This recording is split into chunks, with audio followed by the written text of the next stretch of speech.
Sean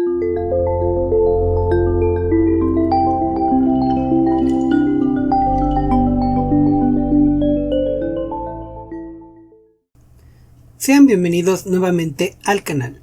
En esta ocasión continuaremos con las clases de almacenamiento en paralelo para IoT. Bien,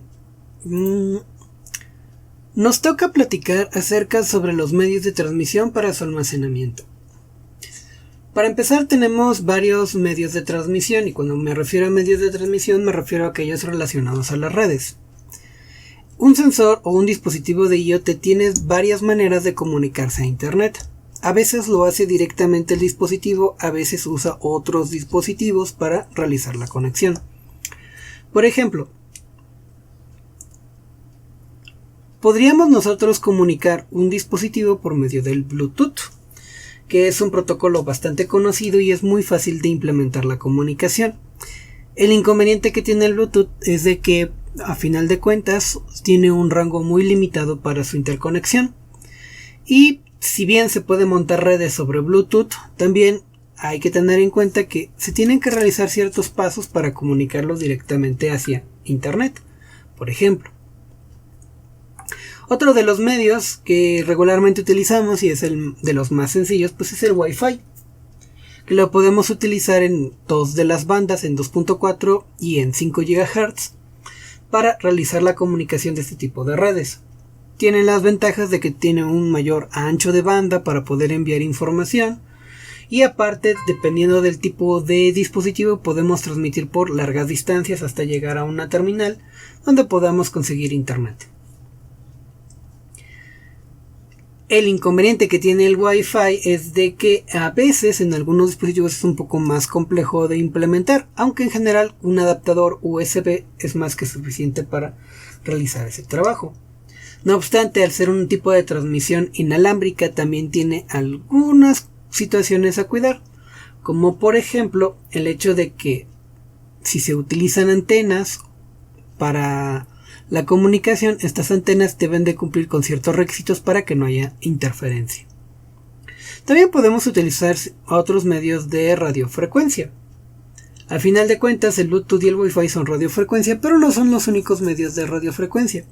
Incluso hay redes que prometen tener largo alcance, pero con un ancho de banda muy pobre, el cual es ideal para mensajes cortos, pero no es ideal para enviar información de grandes cantidades, como lo son archivos o streaming. Ahora, si bien los medios de transmisión inalámbricos son bastante, digamos, prometedores y bastante fáciles de utilizar, el mejor medio para poder transmisión siempre será el cable. Hablando en términos de Internet, es mejor que tengas una transmisión por cable Ethernet que por otro tipo de medios de transmisión. Aunque también si puedes conseguir fibra, pues es lo ideal, pero ahí también hay algunos detalles. En el caso del cable, pues nada más recordando, tenemos dos categorías comerciales, categoría 5E y categoría 6. Donde categoría 5E nos permite hasta 100 megabits con la situación de que se maneja full duplex, con lo cual hay veces, según algunas tarjetas de red, con las cuales solo vas a tener la capacidad de subir 50 megabits y bajar 50 megabits al mismo tiempo o de manera alternada. Bien, esos son algunos de los medios de transmisión más sencillos, pero existen otros. Puedes transmitir datos a través de la luz o puedes transmitir datos a través del sonido. También son válidos para la transmisión, aunque no tienen anchos de bandas tan altos en el caso del sonido. En el caso de la luz depende del tipo de material que se esté utilizando. Ahora bien, esto es hablando en términos generales de lo que es la transmisión o los medios de transmisión. Hablemos un poquito sobre la comunicación entre ellos. Y si recordamos un poquito del modelo OSI, recordemos que tiene 7 capas y que en la primera capa tenemos la capa física, que es básicamente lo que estamos hablando, que es el medio de transmisión por el cual vamos a utilizar.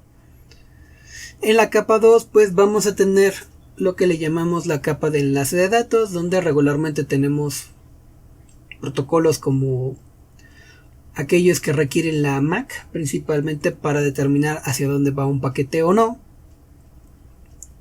Y en la capa 3 ya tenemos el protocolo IP, donde ya asignamos direcciones IP, entre otros. Aquí ya hay enrutamiento.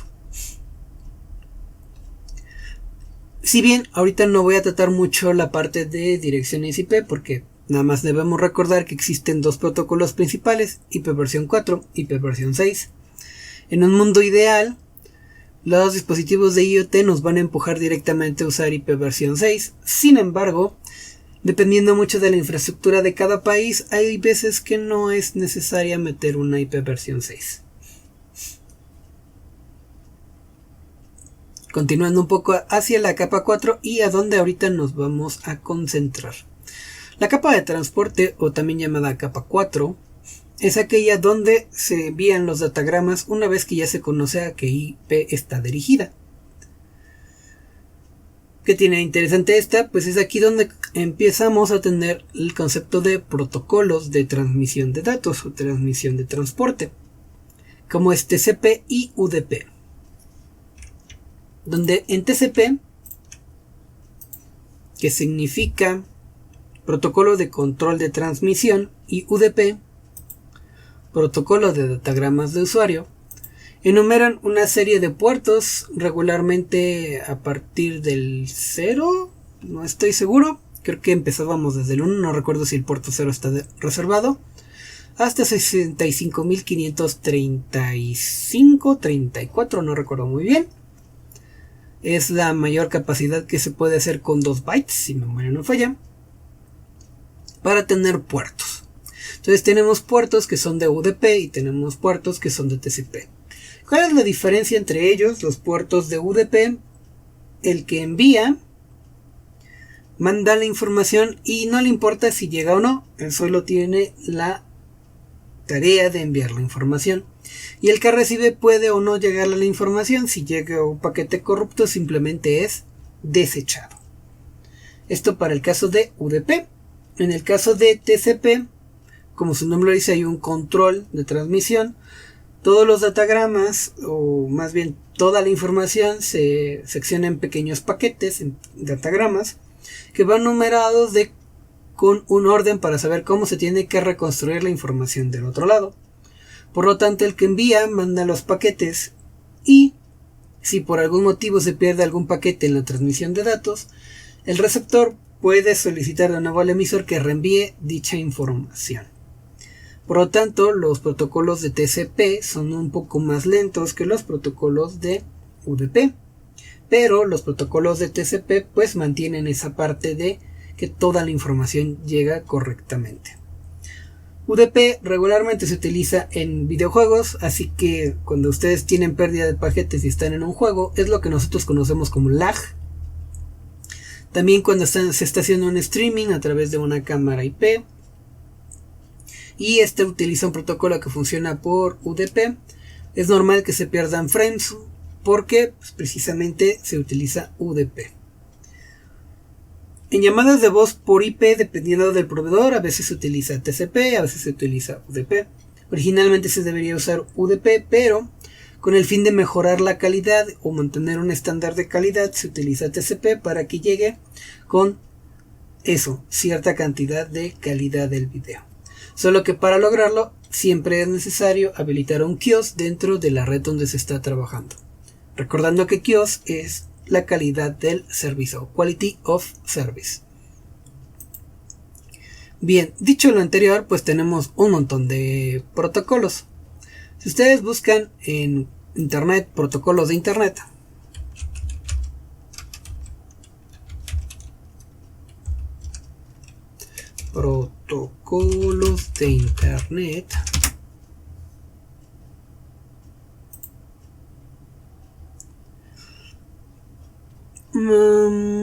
van a venir varios, pero hay unos que sí están numerados. Estoy buscando ahorita los números de los más populares.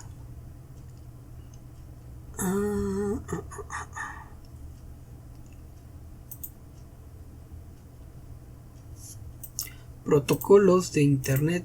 Bueno, más que como buscarlos como protocolos, sería como puertos de internet. Lo menciono porque a final de cuentas un protocolo puede utilizar más de un puerto.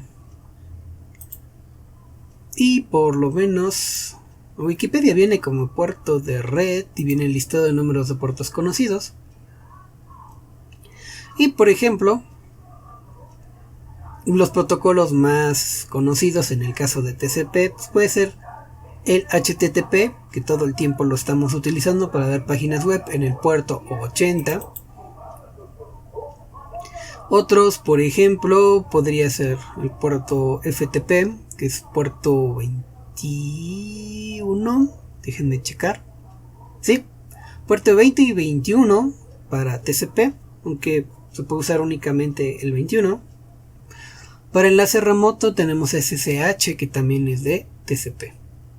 Pero ¿y qué pasa con los de UDP? Pues por ejemplo, el TNS se puede utilizar tanto en TCP como en UDP en el puerto 53.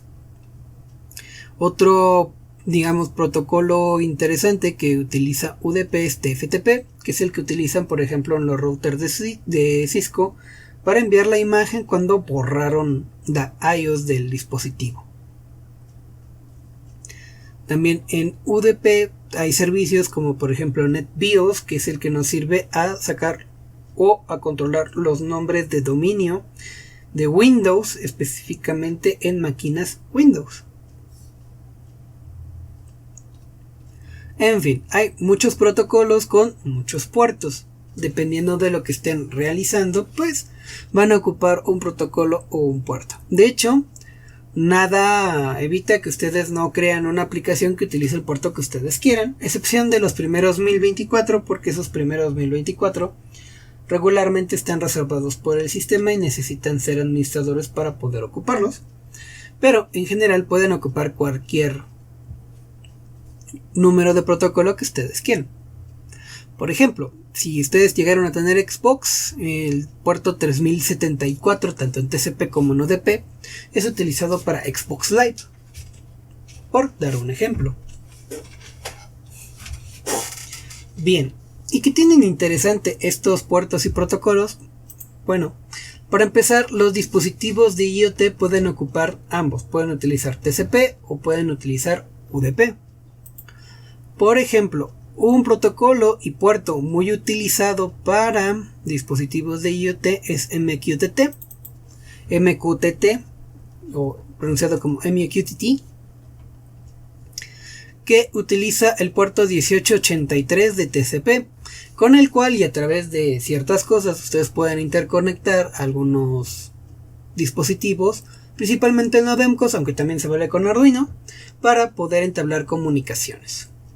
Tiene la ventaja que es más o menos autocontrolado y no requiere tanta gestión más allá de tener un router o un gateway de tipo MQTT. Eso por ahí. También otro utilizado, aunque este se utiliza más para mensajes, pero también se puede utilizar en IoT, es el protocolo XMPP. Originalmente es para mensajería instantánea, pero realmente al utilizar XML y ciertos elementos nos permite realizar incluso el mandado de información o pequeños mensajes a través de o que sean requeridos por dispositivos de IoT. Estos son protocolos bastante flexibles. Ya en su momento a lo mejor tendrán que investigar un poco más al respecto. Y aunque el siguiente protocolo no es propiamente diseñado para dispositivos móviles también, lo cierto es de que es muy fácil montar servicios que funcionen sobre HTTP, que es el protocolo de hipertexto, es decir, con lo que navegamos en internet, para poder realizar ciertos trabajos. Como es tan extensivo y relativamente sencillo, es fácil de implementar, por lo cual se utiliza en muchas APIs que reciben información a través de sensores o dispositivos de IoT. Esto podemos hablarlo precisamente de aquellos protocolos que utilizan TCP. ¿Y qué pasa con los de UDP? Bueno, en el caso de UDP a veces es un poquito más complejo. Si hay protocolos específicos para UDP, hay uno que se llama CoAP, Déjenme ver. Si ahorita les digo qué protocolo utiliza. OAP Port.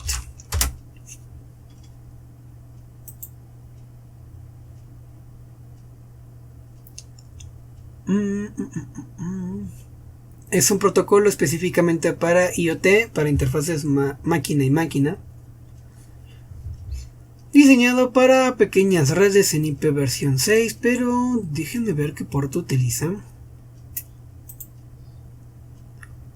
Según esto, utiliza el puerto 5683 de UDP, aunque también llega a utilizar en TCP. Ahí maneja ambos. ¿Y qué otros más? Pues en realidad, de nuevo, en UDP se puede usar cualquier, o se puede crear cualquier protocolo personalizado. Pero otro orientado es ENET. Aunque tampoco exactamente para se utiliza para dispositivos de IoT. Sí se utiliza para videojuegos. Y ustedes se preguntarán, ¿y qué tiene que ver aquí los videojuegos? Pues lo que sucede es que los videojuegos, al ser aplicaciones tan demandantes de internet que requieren muy poca latencia, pues hay protocolos que se han diseñado específicamente para el trabajo en ellos. En este caso, ENET es uno de los casos. Aunque creo que ya la documentación se está reduciendo bastante. Pero todavía hay un poco de información acerca de ENET, que principalmente es una librería.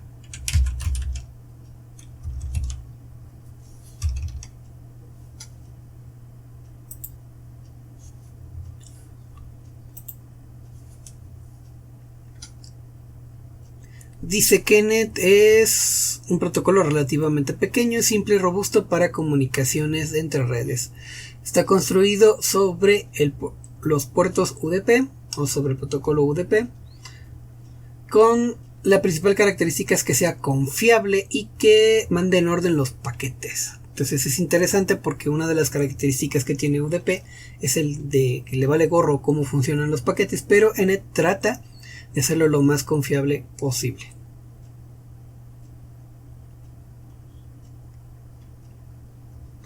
Bien. Y nos falta hablar sobre una parte. Ya hemos dicho acerca de que pues hay varios protocolos y utilizan puertos para poderse comunicar los dispositivos de IoT. Pero ¿qué roles juegan los dispositivos de IoT dentro de una red? Si recordamos, hay roles cuando hablamos de la transmisión de datos y servicios dentro de una red. Por ejemplo, podemos tener un servidor web y nosotros nos conectamos a ese servidor web a través de un cliente. Esto le llamamos el modelo cliente-servidor o arquitectura cliente-servidor. Pero realmente, ¿cómo sabemos cuándo es un servidor y cuándo es un cliente? La nota más fácil que deben de tener en cuenta a la hora de distinguir es que un cliente siempre comienza la transmisión de información hacia un servidor. El servidor siempre solamente está esperando a que llegue una petición para que sea servida. Por lo tanto, los servidores nunca inician comunicaciones, son los clientes los que inician la comunicación. Ahora, ¿qué pasa con aquellos protocolos donde también son clientes servidores? ¿Cómo los distinguimos? Pues precisamente por lo mismo. Si un dispositivo puede iniciar una comunicación o también puede recibir una comunicación, es un dispositivo de tipo cliente-servidor. Retomando el ejemplo del servidor web. El servidor web se queda esperando a que alguien teclee en el navegador la dirección IP o el nombre de dominio del servidor para mostrar la información. Entonces, por eso es un servidor. Esto lo deben tener muy en cuenta porque cuando diseñamos dispositivos de IoT, a menudo, si el dispositivo tiene muy pocos recursos, ese dispositivo funcionará como cliente. Por el contrario, cuando un dispositivo tiene muchos recursos y va a recibir mucha información, entonces se va a trasladar a ser un servidor. Pero esto también depende de la implementación. Un ejemplo, vamos a ver. Supongamos que yo tengo un Yo tengo un celular. No. Yo tengo un refrigerador que es inteligente. Y ese refrigerador inteligente está conectado a internet. Entonces, resulta que gracias a este refrigerador yo puedo abrir cada día en mi celular una aplicación y me dice qué es lo que hay dentro del celular o cuándo fue la última vez que realicé una compra. En este análisis, ¿quién es el cliente y quién es el servidor? Cuando yo abro el celular y empiezo a pedir o solicitar información, en este caso al refrigerador, el celular está funcionando como cliente y el refrigerador está funcionando como un servidor. Ahora, si después de pasar un rato resulta que el refrigerador me manda una alerta de que dejé la puerta abierta, entonces si yo recibí la alerta directamente a mi celular, puede que en ese momento también mi celular se haya convertido en un servidor y que el refrigerador se haya convertido en un cliente. Aunque, para ser sincero, regularmente en estas estructuras donde funciona así el refrigerador como inteligente, el refrigerador sigue siendo un cliente. Solo que el celular cada cierto tiempo hace algunas consultas hacia el refrigerador para obtener la información correspondiente. Ese es un ejemplo. Ahora, otro ejemplo sería un sensor que yo tengo en la puerta, que cada vez que una persona se acerca me manda una alerta a mi celular. De nuevo, aquí la cosa es más compleja. En el tipo de sensores de tipo alarmas, lo que sucede es que mandan su información hacia un servidor externo y en ese servidor externo se almacena dicha información. Posteriormente, yo en mi celular, cuando me llega la alerta, es porque el celular está constantemente checando la información que hay en el servidor y captura la alerta del servidor. En ese caso tenemos una estructura donde hay un servidor externo y tenemos dos clientes, donde es un cliente el sensor de la alarma y otro es el cliente de mi celular. Pero si por ejemplo en lugar de yo tener un servidor externo o un servicio externo de la alarma, yo tengo adentro una computadora que guarda toda la información, pues bueno, entonces esa computadora que guarda la información se convierte en un servidor y el sensor sigue quedando como cliente. Ahora, también hay excepciones. Un ejemplo donde sería un cliente servidor es si yo utilizo una Raspberry o algo por el estilo para, por ejemplo, conducir un carrito de control remoto. Yo agarro la Raspberry, hago un carrito de control remoto, pero para hacerlo más emocionante, la Raspberry me transmite el video hacia un receptor. O hacia hacia la red, y yo lo puedo ver ese video a través de la red. Entonces yo le mando comandos desde un dispositivo que puede ser una laptop o un celular, pero al mismo tiempo estoy viendo el video que tiene en la Raspberry. Entonces aquí es un intermedio porque tanto yo puedo mandar datos, como en este caso son las instrucciones de cómo debe moverse el cochecito, como también al mismo tiempo está funcionando como un servidor al yo poder consultar, por ejemplo, el video. Si el video lo envía el dispositivo, entonces está comenzando, en este caso la Raspberry, está comenzando la transmisión y la Raspberry se convierte en un cliente. Si yo le mando los datos a la Raspberry, ahí está siendo un servidor. Entonces en ese sentido, la Raspberry funciona como cliente y como servidor por estos dos servicios. Esto es algo que también sucede, por ejemplo, con las cámaras de seguridad. Si la cámara de seguridad manda el video hacia un NVR, por ejemplo, ahí la cámara de seguridad está funcionando como un cliente, porque ella está comenzando la transmisión de datos y está llegando al NVR. Pero si yo agarro una computadora y me conecto a la cámara para ver qué es lo que está realizando, lo que está viendo, entonces la cámara está funcionando como servidor porque yo comencé la transmisión de datos. Bien, Hasta aquí le vamos a dejar para que no se haga tan largo. Simple y sencillamente tratan de reflexionar un poquito acerca de estos temas. Y sin más por el momento, hasta luego.